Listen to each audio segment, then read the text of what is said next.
بسم اللہ الرحمن الرحیم، السلام علیکم۔ میں سید عمران شفقت آپ کی خدمت میں حاضر ہوں۔ بالآخر عمران خان صاحب JIT میں پیش ہو گئے۔ اپنے آپ کو قانون سے بالا تر سمجھنا، اپنے آپ کو کوئی بڑا اعلیٰ عرف و سمجھنا اور لوگوں پر جملے کسنا، یہ عمران خان صاحب کا وتیرہ تھا، وتیرہ ہے۔ لیکن عدالت نے باور کروا دیا تھا، سسٹم نے ان کو باور کروا دیا تھا کہ حضور اعلیٰ اگر آپ پیش نہیں ہوں گے دہشت گردی کے اس مقدمے میں تفتیش کاروں کے سامنے، آپ کی عزت وہ انا کا بھی چکر ہوتا ہے نا، تو اگر پیش نہیں ہوں گے تو آپ کو پھر ظاہر ہے کہ پھر گرفتاری ہوگی، کیونکہ جو عبوری ضمانت از قبل گرفتاری ہے، ابھی ضمانت ان کی کنفرم نہیں ہوئی، اس میں توسیع ہوئی ہے۔ تو بابر اعوان صاحب نے وہ سوال نامہ تھا 21 سوالوں پر مشتمل اس JIT کا، اس کے جواب جو ہے وہ تحریری بابر اعوان صاحب نے وہ جمع کروا دیا تھا جب تفتیش کاروں نے پچھلی بار جو 12 اگست کو پیشی تھی، تو اس میں عدالت کو بتایا گیا کہ جی کہ خان صاحب تو پیش نہیں ہوئے، اور حالانکہ جو اسلام آباد ہائی کورٹ کے چیف جسٹس ہیں انہوں نے کہا تھا کہ ایک جو سپاہی ہے وہ بھی ریاست ہے، اور کس طرح پیش نہیں ہوں گے عمران خان صاحب پولیس کے سامنے۔ تو لیکن انہوں نے اگلی تاریخ کے اوپر بتا دیا تھا کہ ہم نے پیش نہیں ہونا۔ انہوں نے کہا جی عمران خان صاحب کی جان کو خطرہ ہے، عمران خان صاحب کو یہ ہے، عمران خان صاحب کو وہ ہے۔ سر عمران خان صاحب کا صرف ایک مسئلہ تھا، اور وہ یہ تھا کہ نواز شریف میرے تو زیادہ سونا ہے کہ جو ریاست کا اتنا پروٹوکول دیتا ہے، اور جناب یہ میں سٹار ہوں، میں سٹارڈم انجوائے کر رہا ہوں، اور میرا مطلب مجھے کوئی لفٹ ہی نہیں کراتا۔ یہ لاہور جم خانہ کے اوپر اللہ کرے کہ ایک تو لوگ کہتے ہیں نا کہ 92 کا ورلڈ کپ نام نہ جیتا ہوتا، تو سر نواز شریف صاحب کو اگر کرکٹ کا نہ شوق ہوتا تو عمران خان آج جو ہے وہ پاکستان کے اوپر عذاب بن کر نازل نہ ہوا ہوتا۔ نواز شریف صاحب کو کرکٹ کا شوق تھا، لاہور جم خانہ میں جاتے تھے، امیر آدمی کے بیٹے تھے، مرسڈیز گڈی تھے، اگے پیچھے ٹاں ٹاں ٹاں ٹاں، اور پھر وہ منسٹر ہوتے تھے وہ جیلانی صاحب کے منسٹر وہ اس لیے تھے کہ شوق تھا ان کو، اور وہ میاں شریف صاحب کے دوست نے پوچھا، غلام جیلانی صاحب کے، یہ گورنر غلام جیلانی صاحب کے وزیر ہوتے تھے ضیاء الحق صاحب کے دور میں، تو میاں شریف صاحب سے پوچھا کہ یار تو منڈے نے سیاست چوارتا، انہوں نے کہا یار 30 کروڑ لگا کہ پتہ نہیں کنا لگا، منڈے دا شوق سی وزیر بنن دا، تو بن گیا یار، کہڑی گل، اب پتہ نہیں انہوں نے 30 کروڑ کہاں پہ لگایا۔ میں نے ایک واقعہ سنایا تھا کہ وہ پرانا واقعہ ہے، وہ میں سنا دیتا ہوں، رپیٹ کر دیتا ہوں کہ ایک دفعہ نا نواز شریف صاحب ینگ بوائے نواز شریف وہ پھر رہے ہیں ہار روڈ کے اوپر، اور پیپلز پارٹی کے ایک ہمارے دوست ہیں نوید چودھری، یہ وہ راوی ہیں، دروغ برگردن راوی۔ وہ کہتے ہیں کہ میں نے پوچھا خیر ہے میاں صاحب کتنے پھری جا رہے ہو، انہوں نے کہا وہ ٹی وی لینا ہے، کلر ٹی وی۔ اس وقت کلر ٹی وی پاکستان میں لاہور میں بہت بڑی بات تھی، تو انہوں نے کہا کی کرنا، انہوں نے کہا یار ایک جرنیل ہے انہوں دینا ہے، فوجی افسر ہے، انہوں نے کہا انہوں کی دینا، وہ کہتے ہیں یار فوجیاں نال تعلقات بڑھا کے رکھو، بڑا چنگا ہوتا ہے۔ تو کہتے ہیں جی اس کے بعد وہ ہم نے دیکھا یہ لاہور کے جو ایلیٹ ماں باپ کے بچے بچیاں تھے نا، یا امیروں کے، یہ ان کے گروپ ہوتے ہیں نا آپس میں، مجا دیاں بھیڑاں جی، خانہ دے خان پرونے، تو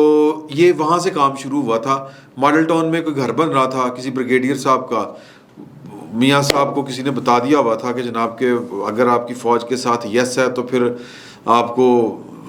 سکون مولتے مٹھے چول، تو انہوں نے کہا کہ جی یہ سریا تے پھر ٹاڈے بھرا دی فیکٹری چوں آئے گا، تو یہاں سے کام سٹارٹ ہوا تھا، ٹی وی شی وی۔ تو کہنے کا مطلب یہ ہے کہ نواز شریف صاحب جو ہیں وہ سیاست میں آئے، کرکٹ کا شوق تھا، اور لاڈلے ماں باپ کے پہلا بچہ پلوٹھی دا، تو ان کو بڑا شوق تھا، تو وہ کرکٹ کھیلنے آتے تھے۔ آگے عمران خان دی سٹار، اچھا انہوں کہتے ہیں چلو سائڈ تے ہو، چل میں گیندہ کرا، یہ ان کا ایٹیچیوڈ ہوتا تھا۔ خان صاحب نے وہاں سے متھ لیا، یہ واقفان حال اس دور کے جو لاہور جم خانہ کے ممبران ہیں، یہ والی بات بتاتے ہیں کہ پرسنالٹی کلیش لاہور جم خانہ سے شروع ہوا، اور انہوں نے کہا تین تو میں دساں گا کہ تو جناب کی چیز ہے، مطلب خان صاحب کے مقابلے میں نواز شریف صاحب جو ہیں وہ کشمیریوں کے بال تو ہیں، وہ کشمیریوں کا نوجوان بچہ، یا اب تو خیر وہ بزرگ ہو گئے ہیں، مطلب ٹماٹر وغیرہ سیب وغیرہ رنگ لال سرخ و سفید، لیکن خان صاحب بھی پورے ہینڈسم سن، اور پھر وہ یورپ کی بچیاں ان کے اوپر، امیروں کی بچیاں ان کے اوپر فدا ہوتی تھیں۔ وہ مجھے تو کل کسی نے یہ ٹویٹ میں کہا تھا کہ رتس مین فیملی جو ہے، رتس چائلڈ فیملی، اس کی بھی ایک بچی جو تھی وہ خان صاحب کے اوپر فدا تھی، اور ان کا افیئر بھی چلا تھا، تو وہ خیر ماضی کی باتیں ہیں۔ تو خان صاحب کو عمران خان صاحب کو نواز شریف صاحب کے اوپر جو کوڑ تھی وہ یہ تھی، تو وہاں سے ان کی ٹسل شروع ہوئی ہے. تو جناب یہ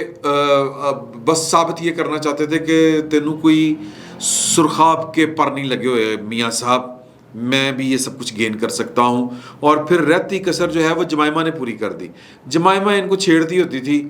میاں بیوی کو, اور بیوی کا طنز جو ہے وہ شوہر برداشت کرنا بڑا مشکل ہوتا ہے, اور وہ ہو بھی اس کی مردانگی سے مطلب یہ ہے کہ اس کی صلاحیتوں کے اوپر, کہ وہ ڈادو پلوان تو نہیں وزیر اعظم بن سکتا تو چل لندن چلیے تھے نا جتیاں کھا, یہ ان کا کہنا کہ ہوتا تھا. وہ یہاں پہ سیٹ نہیں ہو پا رہی تھی, تو ان کو بھی بتانا تھا کہ میں وزیر اعظم بن سکتا ہوں. اور اس وزیر اعظم بننے کے لیے عمران خان صاحب نے مطلب حلال اور حرام کی کوئی تمیز نہیں چھوڑی, مطلب جائز اور ناجائز کی. انہوں نے کہا کہ جی سجدہ کرنا ہے, کہاں سجدہ کرنا ہے؟ انہوں نے کہا جی کہ جنرل پاشا نو سجدہ کرنا ہے. انہوں نے کہا اے پیا سجدہ. انہوں نے کہا اور کتنے کرنا ہے؟ انہوں نے بڈھی نے کہا کہ جا کے سجدہ کرنا ہے پاک پتن شریف آستانے کے اوپر. انہوں نے کہا سجدے تے سجدہ. تو خان صاحب کو آج بھی اگر کوئی یہ کہہ دے نا کہ خان صاحب آپ پاکستان کے بادشاہ بن جائیں گے, آپ کو بے لباس ہو کے پاک پتن تک سفر کرنا ہے پیدل لاہور سے, خان صاحب چلے جائیں گے. تو یہ خان صاحب کی مینٹیلٹی ہے. تو خان صاحب جو ہیں وہ ہٹو بچوں کے شکین ہیں, خان صاحب پروٹوکول کے شکین ہیں. سیکیورٹی کے نام کے اوپر جس طرح ہمارے سابق وزرائے اعظم میں سے بیشتر نواز شریف صاحب, بے نظیر صاحبہ, یا پھر جو بھی کوئی نام میرے ذہن میں اور آ نہیں رہے, جس طرح ان کی آگے پیچھے ہوٹر بجتے تھے, تو خان صاحب بھی انہی کے شکین تھے اور وہ بج رہے ہیں. اور خان صاحب کی فنکاری کا یہ عالم ہے کہ وزیر اعظم نہ ہونے کے باوجود وہی پروٹوکول انجوائے کر رہے ہیں جو پروٹوکول یہ وزیر اعظم ہوتے ہوئے انجوائے کرتے تھے. سر کوئی 700 بندہ یار پروٹوکول پر ان کے لگا ہوتا ہے. تو بابر روان صاحب کہہ رہے تھے تھانے نہیں جانا, کٹ دی اپنی. تو انہوں نے کہا عدالت نے جو متعلقہ کورٹ تھی, ٹرائل کورٹ, اس نے کہا, یا دہشت گردی کی عدالت, اس نے کہا کہ پاکستان نہیں پتا, ہم نے انٹروگیشن کے معاملے میں کوئی مداخلت نہیں کرنی, آپ جانے پولیس جانے, پولیس آپ کے گھر آ جائے یا آپ پولیس کے گھر چلے جائیں. تو پھر وہ جے آئی ٹی والوں نے کوئی درمیانی رستہ نکالا کہ ایس ایس پی کے آفس آ جائیں. تو وہاں پر بھی انہوں نے ایک حاکمانہ انداز میں, اور میں تے یہ تے میں تے وہ, مطلب میں نے صحیح سمجھا, میں نے کوئی دہشت گردی نہیں کی, تڑی کرانا کون سا جرم ہے, یہ ساری انہوں نے وضاحتیں دیں. 20 منٹ کی انٹروگیشن ہوئی ہے, 21 سوالوں کے جواب لکھے ہوئے انہوں نے ان کے حوالے کیے ایس ایس پی صاحب کے, رخسار مہندی صاحب کے, یہی غالباً ان کا نام ہے, یہی نام ہے. اور ان کو تحکمانہ انداز میں پولیس افسران اور ماتحت عدلیہ کی جج صاحبہ کو دھمکانے کی جو فضا پیدا کی, اس پر ان سے سوالات ہوئے. انہوں نے کہا میں تو کچھ نہیں کیتا, کوئی دہشت گردی نہیں کی تھی, دنیا مذاق اڑا رہی ہے, باہر بھی آ کے انہیں والی باتیں کی. لیکن سر جو اندر اس طرف کی خبریں ہیں وہ بڑی خوفناک ہیں, اور ان خبروں کا جو احوال ہے وہ کچھ اس طرح سے ہے کہ عمران خان صاحب کو رائے دینے کے لیے کوئی تیار نہیں ہے. لیکن میں قربان جاؤں جو ہمارے نصرت جاوید صاحب ہیں, ان کا آپ کا آج کا کالم پڑھیں, عمران خان کی طاقتور عناصر سے بڑھتی قربتیں, تو آپ کو سمجھ لگ جائے گی کہ یار کہ کچھ نہ کچھ ہے, بیہائنڈ دا سین کچھ نہ کچھ چل رہا ہے. تو ایک وہ لڑائی چل رہی ہے یہ پچھلے اکتوبر سے, اور وہ جو ہمیں بظاہر نظر نہیں آ رہی, ہمیں دھول اڑتی ہوئی نظر آتی ہے, لیکن دھول اڑتی ہوئی بھی کتنی نظر آتی ہے. تو لڑائی جو چل رہی ہے اس میں فاتح کون ہوگا, یہ جو آخری پیرا ہے وہ بڑا کمال کا ہے اس کالم کا. لیکن جو انہوں نے نصرت جاوید صاحب استاد آدمی ہیں, ہمارے تو استادوں میں سے ہیں, انہوں نے بڑی کمال کی باتیں بتائی ہیں کہ جی کہ بات یہاں سے شروع ہوئی کہ 29 مئی 2022 سے پہلے عمران خان صاحب کو فارغ کرنا ضروری تھا, کیونکہ خان صاحب نے طے کیا ہوا تھا کہ انہوں نے اگلا آرمی چیف 6 مہینے پہلے نامزد کر دینا ہے. اور وہ اس سلسلے میں اب یہ نصرت جاوید صاحب نے یہاں پر نہیں لکھا کہ کیا وہ 6 مہینے میں, مطلب اگر 29 مئی 2022 یہ جو گزر گئی ہے, اگر اس یہاں پر نوٹیفیکیشن جاری کرنا تھا تو جنرل فیض صاحب کے بارے میں جاری کرنا تھا انہوں نے کہ ان کو اگلا چیف آف آرمی سٹاف نامزد کر دیا جائے 6 مہینے پہلے, اور باجوہ صاحب فارغ, یعنی کہ وہ کہتے ہیں نا لیم ڈک کہتے ہیں, کوئی اس طرح کر کے کہتے ہیں, کوئی وہ لنگڑی بطخ دوسرے الفاظ میں, جو امریکن پریزیڈنٹ کے بارے میں بھی کہا جاتا ہے کہ اگلا پریزیڈنٹ جو ہے وہ آن ٹریننگ ہو جاتا ہے, جو نیا الیکٹ ہوا ہوتا ہے, اور جو پچھلا صدر ہوتا ہے وہ صدر ہو کے بھی صدر نہیں ہوتا. تو کہنے کا مقصد یہ ہے کہ یہ اصل منصوبہ تھا اور اس سے ڈرایا گیا، نواز شریف صاحب تک معاملات گئے اور نواز شریف صاحب نے بعد نخواستہ اس پر ہاں کر دی، کیونکہ اگر 6 مہینے پہلے فیض حمید صاحب کو آرمی چیف کے لیے نامزد کیا جاتا ہے تو پھر مسلم لیگ نون اور پاکستان پیپلز پارٹی کی سیاست انا للہ و انا الیہ راجعون، تو یہ چکمہ دے کے ان کو بنایا گیا۔ عمران خان صاحب کو پتہ تھا کہ ان کے ساتھ کیا ہونے والا ہے، تو انہوں نے جو IMF جنہوں نے شوکت ترین کا بجٹ جو ہے وہ مسترد کر دیا تھا، اس کے باوجود انہوں نے جو پٹرول کی قیمتیں ہیں وہ فریز کر کے انہوں نے دورہ فرما دیا وہاں کا رشیا کا رشیا کا، اور یوکرین کے اوپر حملہ ہو رہا تھا۔ مسلم لیگ نون کو سمجھ نہیں آئی کہ اتنی مہنگائی ہوگی، اس حملے کے نتیجے میں پٹرول کی قیمتیں بڑھ جائیں گی اتنی کہ وہ قابل برداشت نہیں ہوگی، اور پھر بیک لاک بھی ہوگا، تو یہ لہٰذا جو کہہ لیں کہ ایک مشکل فیصلے تھے، اور یہ مشکل فیصلے ہمیں نظر آ رہے ہیں کہ کیا فیصلے تھے، لیکن عمران خان صاحب نے پوری سنگ دلی کے ساتھ یہ والا معاملہ کیا۔ رشیا جانے کے بعد جب امریکہ نے تھوڑا سا اس پر ناپسندیدگی کا اظہار کیا تو عمران خان صاحب نے امریکہ مخالف پاکستان کے اندر کمپین شروع کر دی اور کہا کہ جی کہ سازش ہو گئی، اور اس سازش میں انہوں نے اپنے سیاسی مخالفین کے ساتھ ساتھ پاکستان کی فوج اور جنرل قمر جاوید باجوہ، جنہوں نے ایکسٹینشن نہیں کہنا چاہیے، نوٹیفیکیشن 6 مہینے پہلے جاری ہونے کے یا کرنے کی خواہش کے جرم میں بقول شخص سے، یا نصرت جاوید صاحب نہیں کہہ رہے، یہ عام ایک فہم بات ہے کہ جی کہ اس جرم میں عمران خان صاحب کے ساتھ یہ سب کچھ ہوا، تو ان کو بھی جناب لتاڑ دیا، ان کو بھی غدار قرار دے دیا، اور ماحول یہاں پر وہ لے آئے ہیں کہ امریکہ جو ہے وہ اب رابطے کر رہا ہے۔ انہوں نے، ان کا جو نیا سفیر تھا اس نے بڑی کمال مہارت سے پہلے KPK کے ہیلتھ ایشوز کے اوپر جو ہے وہ آئس بریک کی، KPK کے CM کے پاس جا کے انہوں نے ٹیلی فون پہ اوپر بات کروائی، پھر رابن رافیل انٹر ہوتی ہیں تو وہ کہتے ہیں کہ جی کہ یہ اہم لوگ ہیں، اور امریکہ جو ہے وہ عمران خان صاحب کو آن پیج بھی رکھنا چاہ رہا ہے، امریکہ کے پتہ نہیں کیا ڈیزائنز ہیں، اور رابن رافیل کی انٹری یہ بھی بہرحال مانے رکھتی ہے۔ تو اب وہ کہتے ہیں کہ جی کہ عمران خان صاحب جو ہیں وہ بڑے کھلے دل کے ساتھ بیٹھ کے TV کے اوپر کہہ رہے ہیں کہ جناب میں فلاں معاف کر دیں گا، فلاں نہیں کہا، الیکشن چھتی کرا لو، کوئی مسئلہ نہیں ہے گا۔ اور مین وائل آپ یہ دیکھیں کہ عمران خان صاحب کی ٹسل کس کے ساتھ ہے؟ جنرل قمر جاوید باجوہ صاحب کے ساتھ۔ ادھر امریکہ جو ہے وہ رابطے بڑھا رہا ہے، قربتیں بڑھا رہا ہے عمران خان صاحب کے ساتھ، اور ادھر پچھلے ہفتے میں کوئی 3-4 میٹنگز جو ہیں وہ 9 ستمبر کو، 6 ستمبر کو، اور اس سے پہلے بھی کوئی 4 سے 5 امریکن آفیشلز کے ساتھ جنرل قمر جاوید باجوہ صاحب کے ساتھ میٹنگز ہوتی ہیں۔ تو وہ کہتے ہیں کہ جی اب وہ کہتے ہیں کہ جی کہ مؤخر کہ آرمی چیف کی تقرری مؤخر کر دی جائے آئندہ انتخابات تک۔ تو کیا یہ کہتے ہیں کہ نصرت جاوید صاحب کہہ رہے ہیں کہ کیا خبر کہ آنے والے دنوں میں یہ عمران خان صاحب جو ہیں وہ دوبارہ اقتدار میں آئیں اور اپنی اپوائنٹمنٹ کریں، اپنی مرضی کریں، اور کیا خبر کہ ہما جو ہے وہ اسی شخص کے سر کے اوپر جا کر بیٹھے جس کا نام لے کر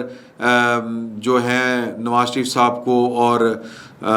شہباز شریف صاحب کو یا مسلم لیگ نون کو یا پیپلز پارٹی کو 100 جوتے اور 100 پیاز کھانے پر آمادہ کیا تھا۔ تو اگر مؤخر ہوتی ہے اپوائنٹمنٹ تو سر جی پہلی بات تو یہ ہے، اب تھوڑا سا اس کا تجزیہ کر لیتے ہیں کہ اگر اپوائنٹمنٹ مؤخر ہوتی ہے اور الیکشن جو ہیں وہ مطلب ستمبر میں ہی کال کیے جاتے ہیں تو اکتوبر، نومبر، دسمبر، تو دسمبر تک وہ اپوائنٹمنٹ مؤخر ہوگی، اور مطلب کہہ لیں کہ بات سمجھ میں آتی ہے کہ اپریل میں جا کے ریٹائرڈ ہونا ہے وہ 4-5 ججوں نے، جج کہہ رہا ہوں جرنیلوں نے، ویسے فرق تو کوئی نہیں رہ گیا ان کا بھی نام جیم سے شروع ہوتا ہے، ان کا بھی جیم سے شروع ہوتا ہے، تو جو 4-5 نے ریٹائرڈ ہونا ہے وہ اپریل میں ہونا ہے، تو لہٰذا دیکھیں کیا ہوتا ہے۔ یعنی فی الوقت تو عمران خان صاحب لگ رہے ہیں کہ بھاری پڑ گئے ہیں، لیکن سر جی وہ 100 جوتے 100 پیاز کھانے والے سوال یہ پیدا ہوتا ہے کہ وہ بڑا اہم سوال ہے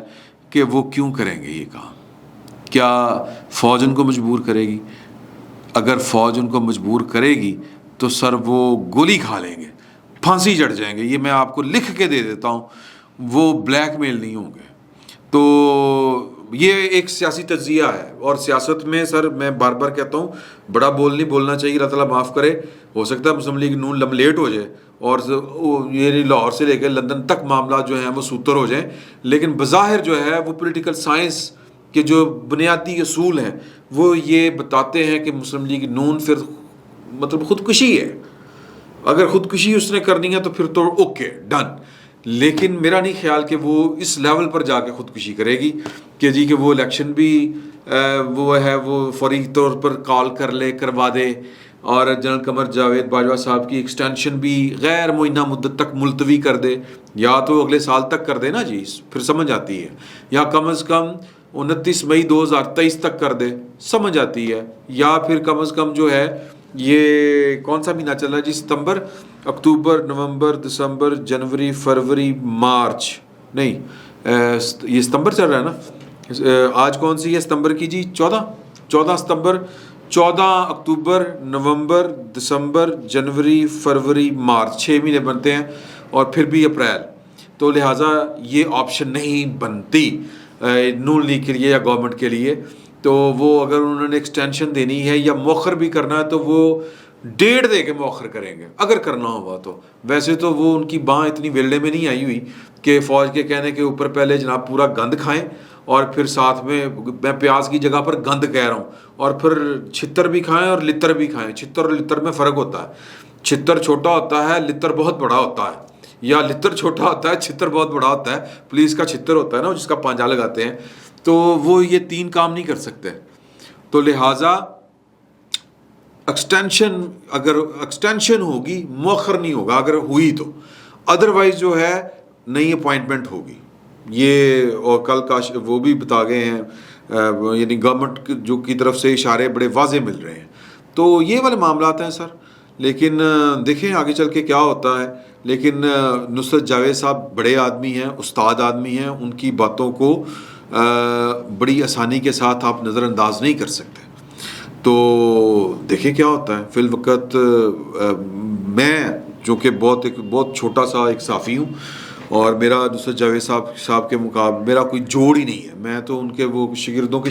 شاگرد ہوں. تو مجھے کم از کم یہ لگ رہا ہے کہ عمران خان صاحب جو ہیں وہ اتنی آسانی کے ساتھ سب کچھ حلوہ نہیں ہے ان کے لیے، یا ان کی تشتری میں جو ہے وہ سب کچھ نہیں رکھ دیا گیا. بڑا مشکل کام ہے، بڑا مشکل مرحلہ ہے. اور سسٹم جو ہے مطلب باجوہ صاحب کو مطلب تو پھر یہ سب کچھ کرنے کی ضرورت کیا تھی؟ سوال بڑا اہم ہے نا. اگر یہی سب کچھ ہونا تھا، خان صاحب کی مرضی کے مطابق ہی ہونا تھا، تو پھر یہ سب کچھ کرنے کی کیا ضرورت تھی؟ میں ان کو رد نہیں کر رہا، بالکل رد نہیں کر رہا، لیکن سوال میرے ذہن میں اٹھ رہے ہیں اور لاجیکل کویسچنز ہیں. ان کا آپ بھی جواب ڈھونڈیں، ہم بھی جواب ڈھونڈتے ہیں، ہو سکتا ہے کوئی جواب مل جائے. ورنہ یہ 5-10 دن ہیں، اس میں عمران خان صاحب کی باں نکل جانی ہے. اگر وہ امریکن مطلب کہہ لیں کہ کوئی اثر انہوں نے کچھ دکھانا ہے تو. ادروائز میں نے پہلے بھی آپ کو کہا تھا کہ Rothschild family, Goldsmith family اور جو بش فیملی ہے، یہ ملا کے کوئی نہ کوئی چاند چڑھا سکتے ہیں. لیکن اب دیکھنا یہ ہے کہ وہ چاند کتنی آسانی کے ساتھ ریاست پاکستان قبول کرتی ہے. فی الوقت اتنا ہی، بہت بہت شکریہ.